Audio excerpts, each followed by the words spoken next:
Ahoy! Ahoy! Sounds really odd. Thank you for joining me on the cruise that is Flash Drive, J-Law. I'll be your cruise director. Not a good time for cruises. Not a good time for cruises. I'll be back.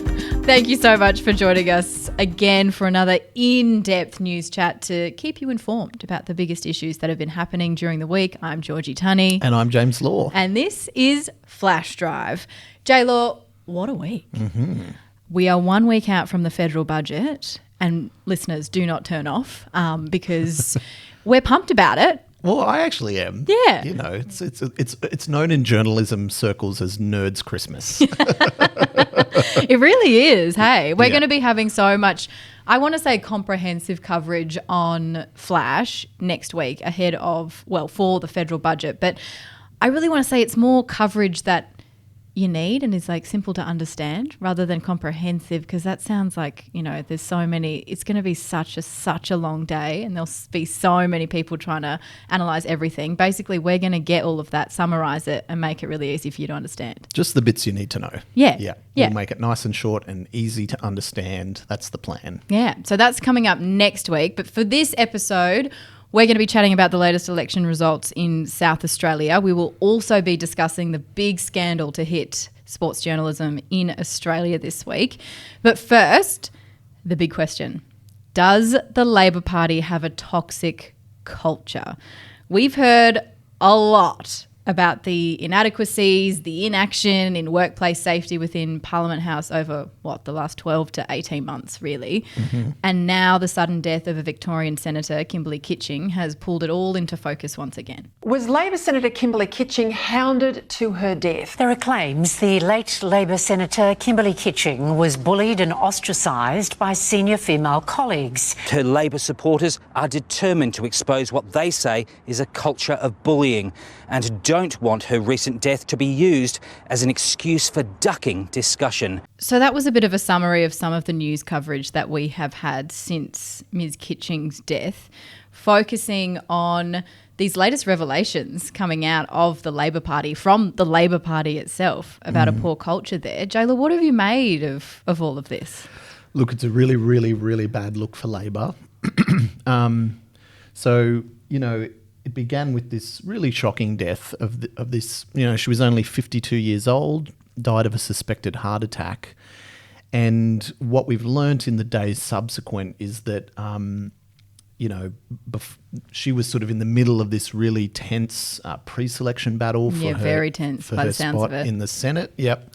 And also that she had made, you know, she'd made formal complaints about feeling bullied within the Labor Party.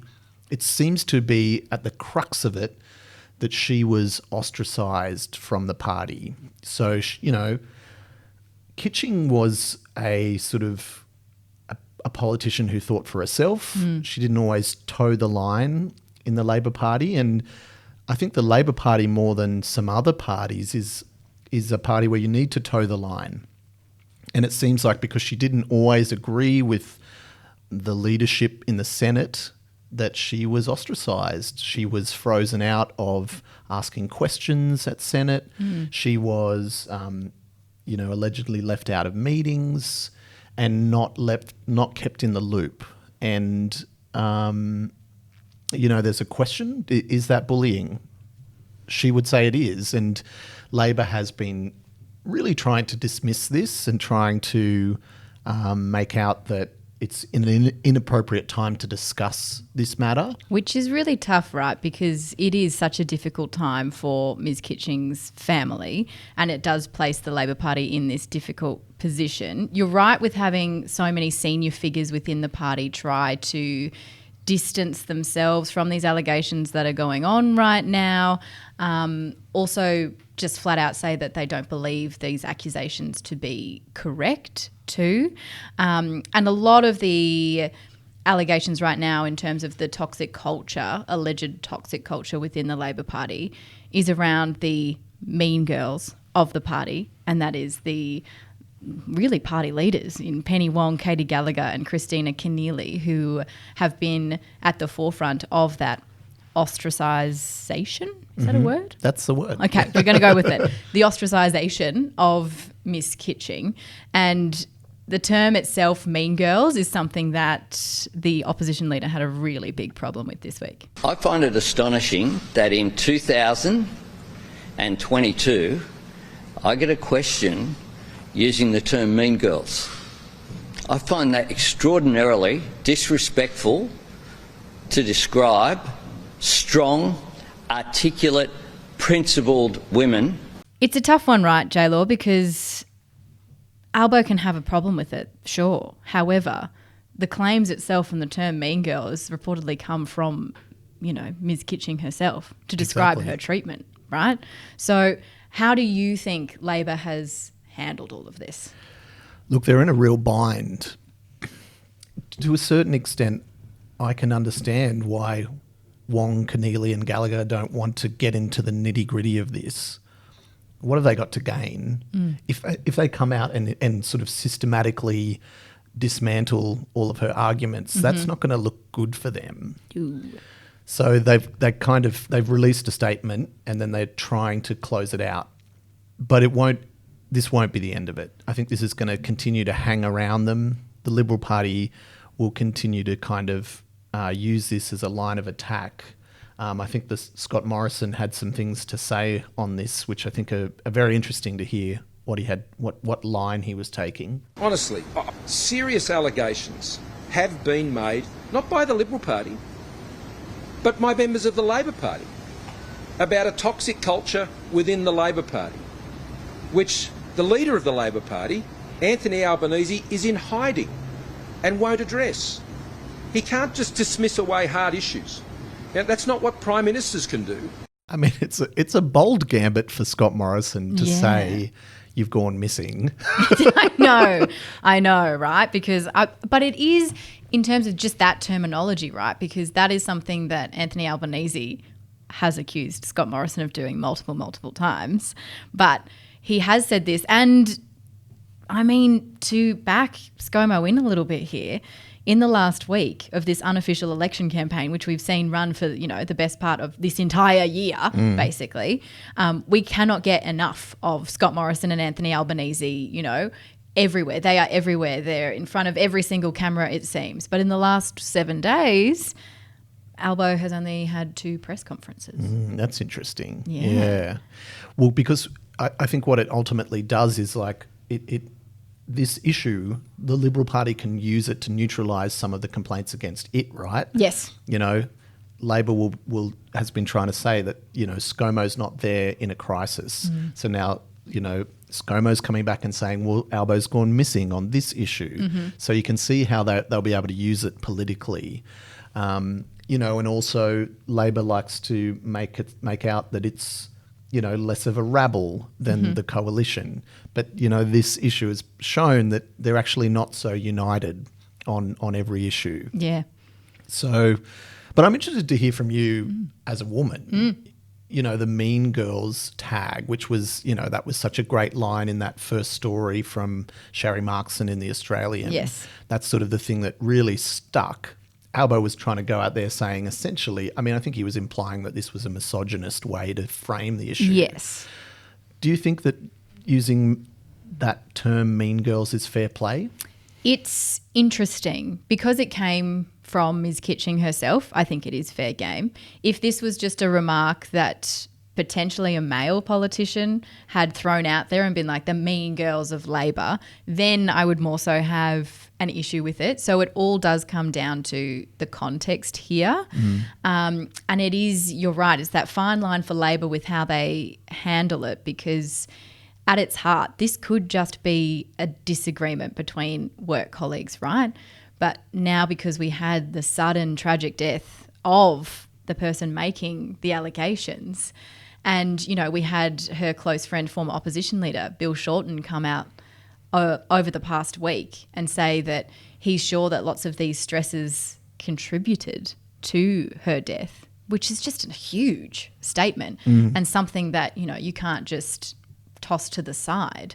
But then you also have this ongoing narrative from, and I think it's justified, in trying to respect Ms. Kitching's loved ones and friends because she's no longer here to speak for herself.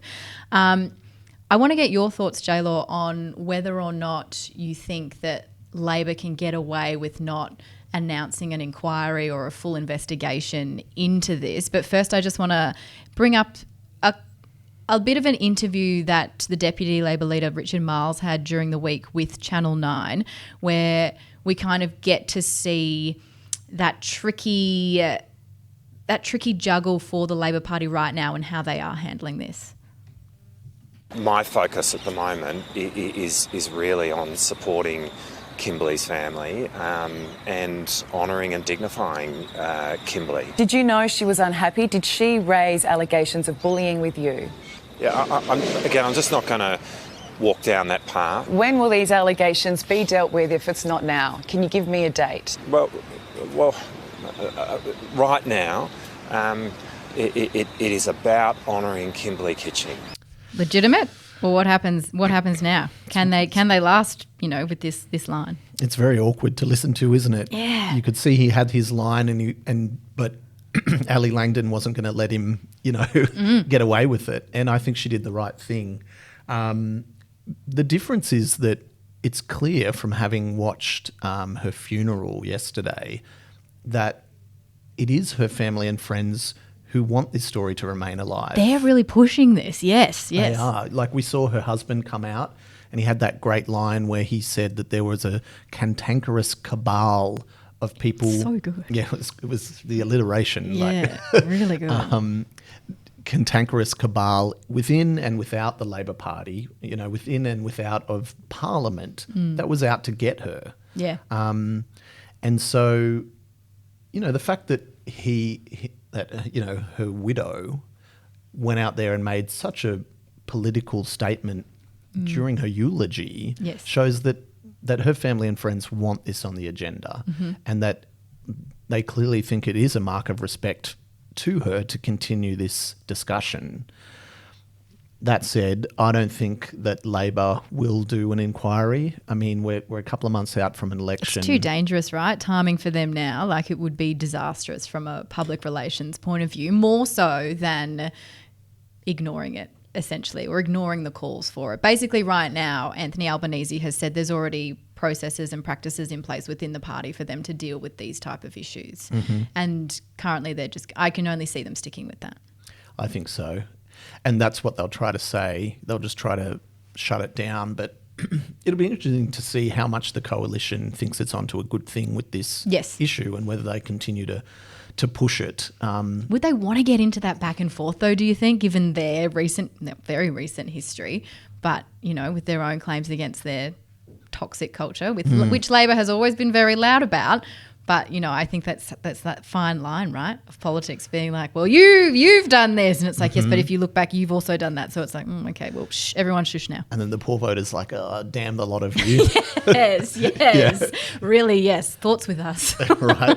You know what this just reminds me of? Like, it's a really sad story that Kitching died this young and this early in her political career.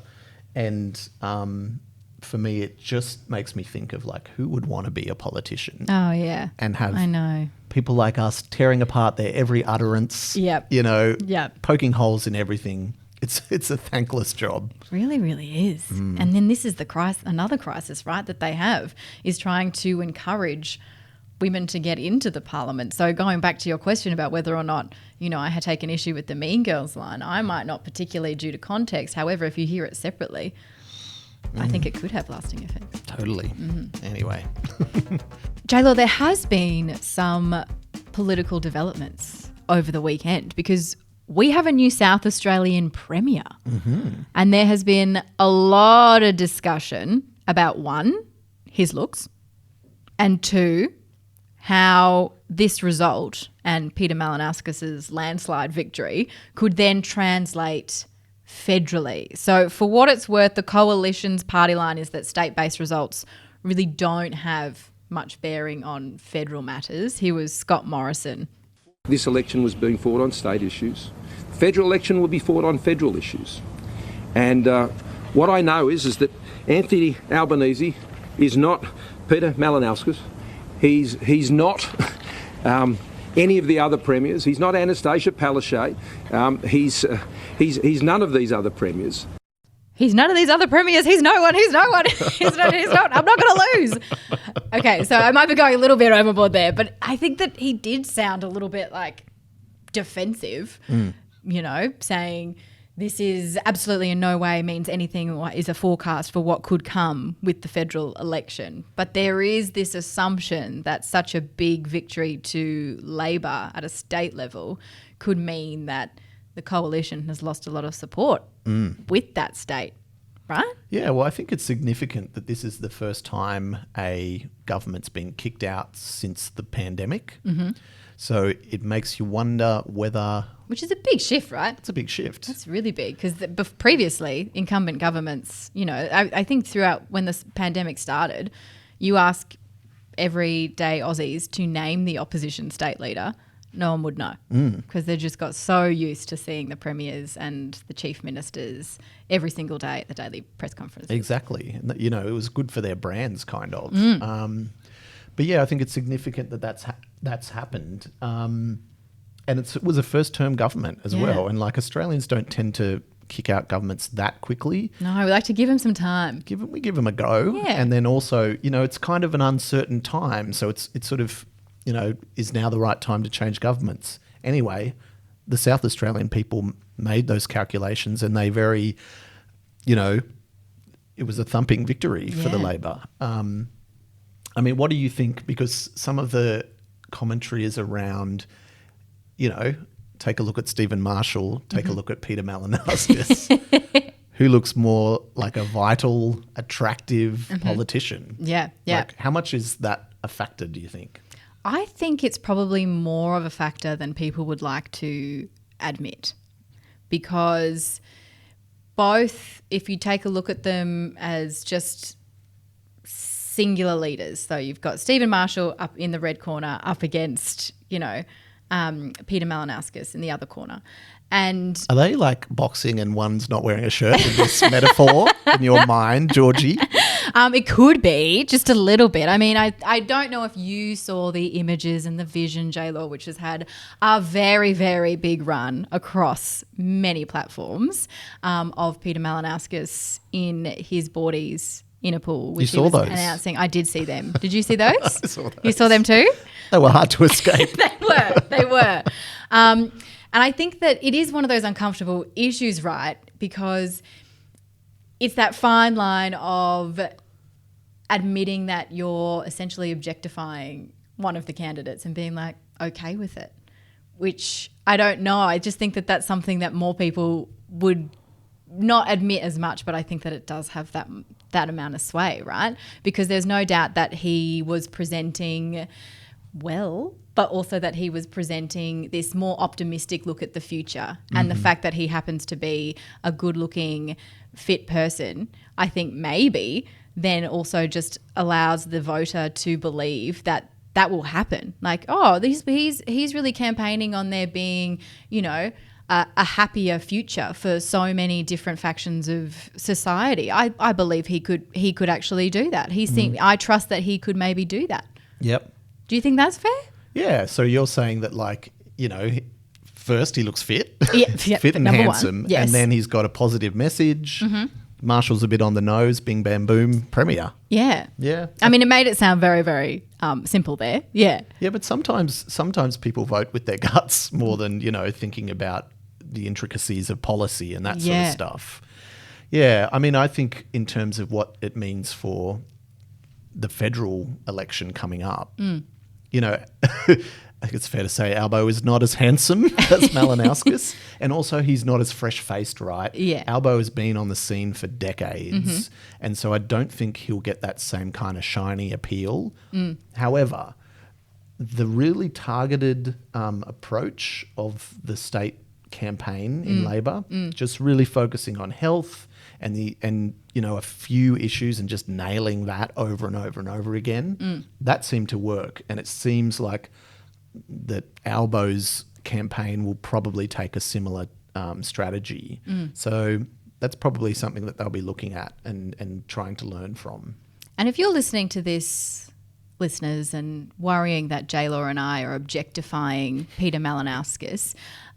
We are, in a way, however, it is part of the news agenda, and I just want to, really cement that, because this as well, it's not just us. This is part now of the national discourse, so it is apt for us to be talking about it. This was Peter Malinauskas earlier today talking to the ABC. Just finally, during the campaign, you were photographed in your swimming shorts at a pool. Caused a bit of a stir. I have to ask you, because people were talking about it, let me tell you. The Australian's Greg Sheridan said jokingly on Insiders that you're far too good looking, which I thought was quite a statement. What have you made of the reaction to that picture and generally to you? Patricia, do you have any idea how much grief I've copped from mates around the place as a result of that? Have they told you you're just too buff to be Premier? No, they've piled it on, let me tell you. I haven't stopped copping it, and I deserve every bit of it. So deserves every bit of it. That interview with Patricia Karvelas, he goes on to say as well, which, take this how you will. It could be sad for lots of people, but he will not be going shirtless again during his tenure. Maybe if his polling starts to nosedive, maybe he will.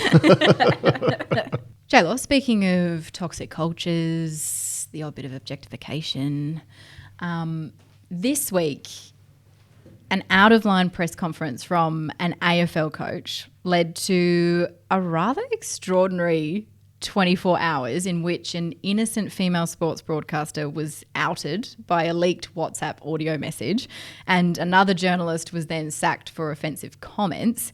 We're talking about sports broadcaster Megan Barnard. She's since thanked all of her supporters, speaking out for the first time this week since she was dragged into this scandal by her former colleague, Tom Morris, at Fox Footy. Morris, he was sensationally attacked by Luke Beveridge, the Western Bulldogs AFL coach. So just to go back and provide some context for how all of this began, because it was extraordinary. It started with a post-match press conference last Wednesday. The Doggies lost to the D's in the opening round of the season, and Luke Beveridge really took issue with this journo, Tom Morris, in the post-match presser. And yet your gutter journalism at the moment is killing us and behind the scenes. So that was Wednesday night. By Thursday, Morris received an apology from the Western Bulldogs coach. I recognise that what I did was not okay. It was not representative of our club culture, which is so special and means so much to me. I was highly emotional. It is no excuse to let those emotions spill over and get the better of me in a forum like that. So at that stage, fair to say the public was behind Tom Morris, right, with this. But there's no doubt that outburst from Luke Beveridge put his name into the news agenda across any kind of platform.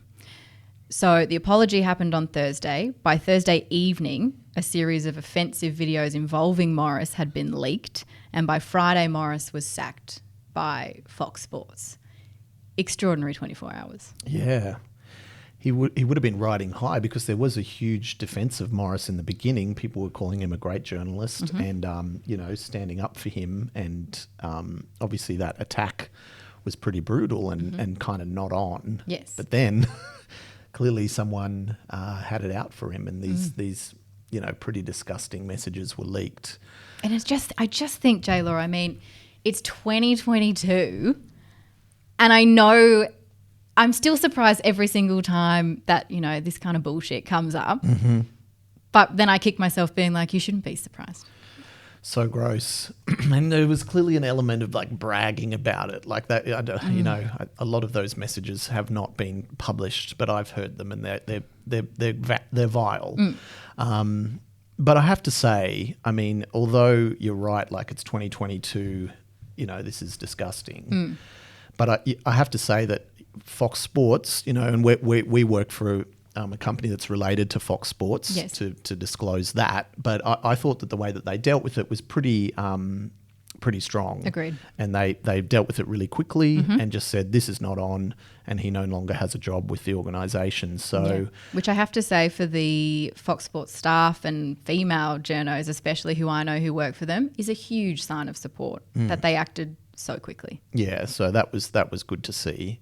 But look, you know, Georgie, you've been a female sports journalist for many, many years. Yep. You know, so you probably have a different perspective on it to me. Like, what does it make you think about when you see a story like this? Oh, it just makes me exhausted every single time. Like I want to be surprised each time that this happens, but right now, you know, it happens so often that I'm like, ugh. And it's one of those things that throughout my career, when I was, you know, I started my career as a sports journo, and I've been in locker rooms, I've been working throughout the industry, and it's just one of those really blokey areas of journalism. And I don't see that necessarily changing. There has been some change, but I mean, the number one question I always get asked, and I still get asked now, even though sport's not my primary field anymore, is, so do you even like sport?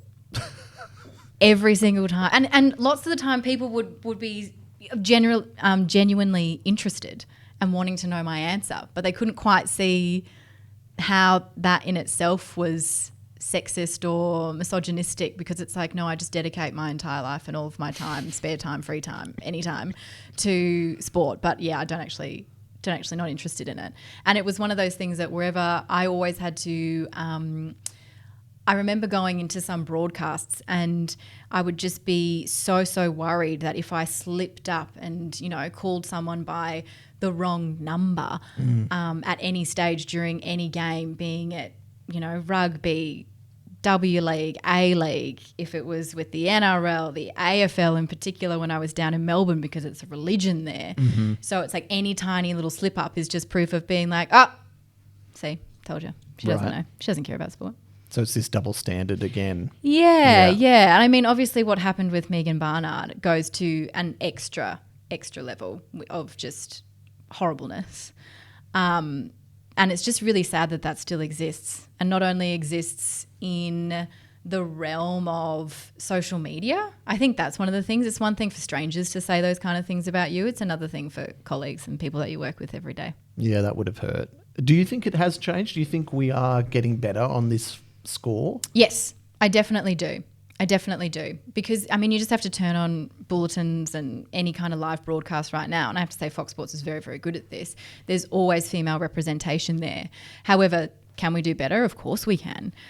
Kelly Underwood, who's been a strong mentor of mine, she's a Fox Sports journo, she's an ABC journo as well, but she's a leading commentator. And she's really probably one of the only women in that space that I can think of. So that's an area that I think really needs to change, because the minute that you're listening to a footy broadcast and you hear Kel, it still has that novelty to it. You're like, oh my gosh, Kel's commentating, and it shouldn't be like that. And she actually wrote an amazing article this week, and she says, none of us wants to be the only woman in the room. We want to encourage others. We want more women involved. We want TV studios and commentary boxes to accurately reflect society. So we're getting there. It's just painstakingly slow. And when these things happen, it's just a reminder of how much work is still to be done. Right. And the thing is, like, if there's more women in the room, more women in the group chat, you're not going to say things like that, right? Exactly. This is the point. Yeah. But we also, by the same token, need the men to really call it out. True. So, J-Law, you get on that soapbox and you just have that microphone and you just call out every single thing. I'm ready. Mission accepted. You didn't have a choice. Georgie, indulge us. It's that time of the podcast where we talk about Flash. Yes. The streaming platform for which we work. Yep. So for people who don't know, Flash has 25 plus news channels in the one place, $8 a month. Sign up today, everyone. Sign up now. I mean, if you want. That's the hard sell. But tell me, is there anything on the platform that's caught your eye this week? Yes. In particular, it's been this introduction that we have to the platform called Flashpoints, which really does help. I don't know about you, J-Lo, but whenever I'm on a streaming platform, a streaming service, I can get really overwhelmed by every bit of information and source that is happening. And as you say, Flash has, more than 25 news channels. So there's a lot of content.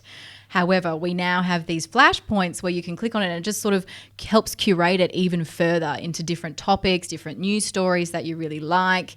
I, in particular, really like the News Explained Flashpoint because that is, I mean, you and I are both directly involved in that, and it's where we take deep dives into a particular story that's happening. One of our recent ones was, we've been talking about him on this podcast, Peter Malinauskas, and one of those News Explained explainers goes into just a little bit more detail about who he is. Mm-hmm. And so those are nice little bite-sized chunks of what is happening in the week in a really, really, really accessible spot. It just makes it really easy to find it. Totally. And there's also you'll find a lot of opinion content in those as well, where if you're like, okay, I kind of know about this, but I don't know how to feel about it. Yes. You can find opinion content as well that you might find illuminating. And what's coming up? What's coming up this week? Yeah, so actually in the week ahead, there's a fair bit on that everyone should be aware of. We've got the federal budget on Tuesday, so we'll have comprehensive live analysis of that on Tuesday night. Comprehensive but still interesting. Yes, you of want course. to check in. I should have said this first. On Monday, we've got an Oscars red carpet special from People TV. See, this I love. Yeah, you hear my catch up. squeal? Ooh. Yeah. So they'll be interviewing people on the red carpet, see all the frocks, see all the fashion. So that'll be fun. And then on Wednesday, of course, it's the state funeral for Shane Warne. Mm-hmm. That's going to be sort of prime time on Wednesday night. And although it's, something that's very, very sad and has shocked much of Australia, I'm assured that the presentation will be a celebration of him and a celebration of his kind of larrikin personality. So it should be still uplifting. Oh, I think it's something I'm actually, and it sounds really weird to say, but I'm really looking forward to that because you get this sense of collective grief but also collective joy in reliving some of the moments that as a collective you got to enjoy that he brought. Exactly. So I'm really looking forward to that too. Yeah, I think it'll be cathartic for all of Australia. Yeah. That'll be one to watch Wednesday night. Wednesday night. J-Lord, we've done it again. We've done it. We've done it. Another end of a brilliant episode. If we don't say so ourselves. I know. Out of 1 to brilliant, we're naming it brilliant. I think that's fair. That's fair. Can we top it next week? We'll see. Well, we'll see. Yeah, you'll have to come back. Come back next week. We'll be back for another episode of Flash Drive. Remember, it's all about the news you need, how you want, when you want. J-Law, thank you. Talk to you next week.